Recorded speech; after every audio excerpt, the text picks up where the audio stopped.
All right. Hey, what's up, everybody? Fast Freddie here with my buddy Dave Chisholm. And Dave is here to tell us about a big event, a really cool event coming up this weekend. And Dave is from the AMA. No, he's not a doctor. He's from the Academy of Model Aeronautics. And Dave, why don't you tell us a little bit about what that is and what the event is that we have coming up this weekend? Absolutely, Fred. So the AMA is sponsoring this jet meet out in North Jackson, just outside of the metropolitan Youngstown area. We are on Gibson Road, out in the middle of pretty much nowhere. The AMA supports the remote control hobby from a couple of different aspects. One, we promote safety, then we promote aviation, and oddly enough, we have produced some astronauts. Our organization has been around for about 85 years. We have about 200,000 members nationwide. Wow. Now, and I'm a regional guy.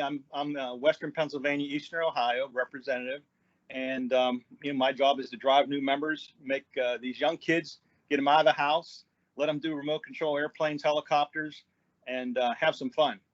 Now that's a crazy hobby to get into. How did you get into this whole thing? Well, my grandfather flew in the war, so I've been exposed to a Navy pilot my whole life. Full scale, general aviation license at 15, going on 16. I've flown and owned several full size airplanes. Then one day I got married, and then one day my wife said, "I don't want you flying those things anymore." So now I had to step down into model aviation. But I've always done it. But at this level that we are with these jets, they're anywhere between $8,000 and $30,000 miniature aircraft that you'll see here this weekend. Wow, that's crazy. Now, once again, for people that might not have been following this, these are jet powered remote control airplanes. Exactly. And what we're going to do is we have a noon show on Saturday. We're going to expose the crowd to some other disciplines. There'll be two helicopter demos. So we have a helicopter that'll go almost 200 miles an hour. Our jets will go 200 miles an hour. So it's the need for speed will be fulfilled. And then we have some aerobatic guys that'll be flying some really wild aerobatics. There'll be two of those acts. And one of the airplanes is actually 50% of scale. I believe it has a 14-foot wingspan powered by a 250cc twin two-cycle engine. Pretty serious aircraft. Wow, these are some crazy things. This isn't like your little model that we used to build when we were kids, I would say, right? This is like, and they're going 200 miles an hour. How do you control that with a radio controller and you have a model jet going 200 miles an hour? Well, you got to be really careful. Things happen real fast. But when we fly them, they'll eat 1,000 foot of this runway pretty quick. So, as it comes by at 180, 190 miles an hour, you got about 500 or 600 feet to start thinking about making a left turn or a right turn, whatever pattern we're in.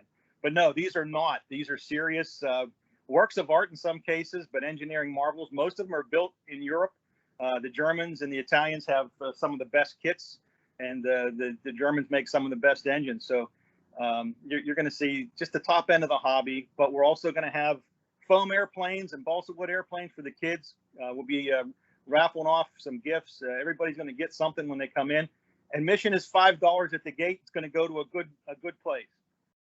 That's right. We're going to help out some veterans causes with that, so that's always good. Now, when you first got into this, I don't know if you would call it a hobby, a sport, maybe a little bit of both, but now you're talking about, what did you say? One plane could be like $10,000, $12,000. Now, when you're learning how to fly this stuff and learning how to do tricks and stuff, do you crash? Does it get to be expensive when you're first starting out, or how do you learn this stuff and take a chance on something that's going to be like you say, $10,000, $12,000?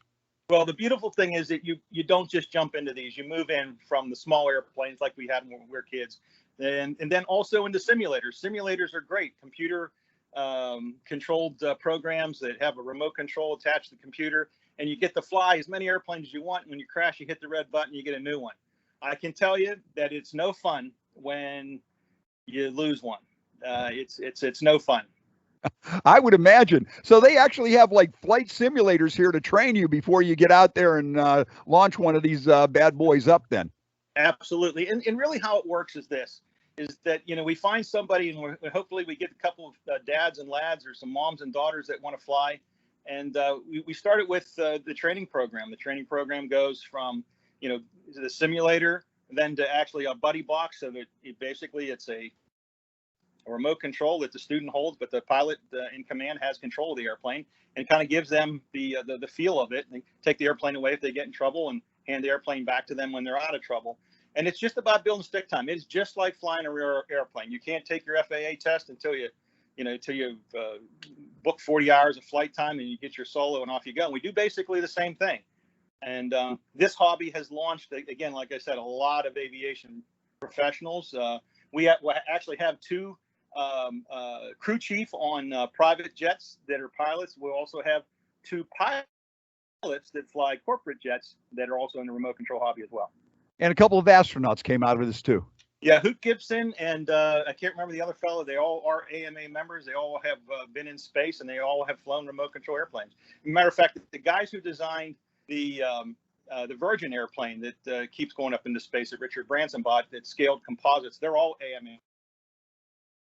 Wow. A dozen of those guys that fly remote control airplanes. So it's a great place to start if you're an aviation buff. We'll have some static displays here, some World War II stuff. They won't be flying because we've got to get these jet guys going. And really, that's what I think people. They're fast. They have long. We're going to go way up. We're going to go way fast. Well, this sounds like it's going to be a great afternoon for the whole family. Something different, something fun, and it's called Jets Over the Valley, and it's going to be taking place on Gibson Road in North Jackson. And what time does it start now? We're going to open the gates. We're flying right now on Thursday, but we're going to open the gates to the public at 9, flying officially at 10, noontime show at noon, and we'll close it up to the general public at 4. But they can hang around afterwards, talk to the pilots. They'll fly till dark on Saturday. Hey, this is something you don't see every day. It's going to be a great time for the whole family. Jets Over the Valley out in North Jackson this weekend. Dave, thanks for taking some time with us. I hope the weather holds up, and I think it's going to be an awesome show. And hopefully we'll get some more people involved in model aeronautics. Thanks, Fred. Okay, Dave, have a good weekend, and we'll talk to you soon.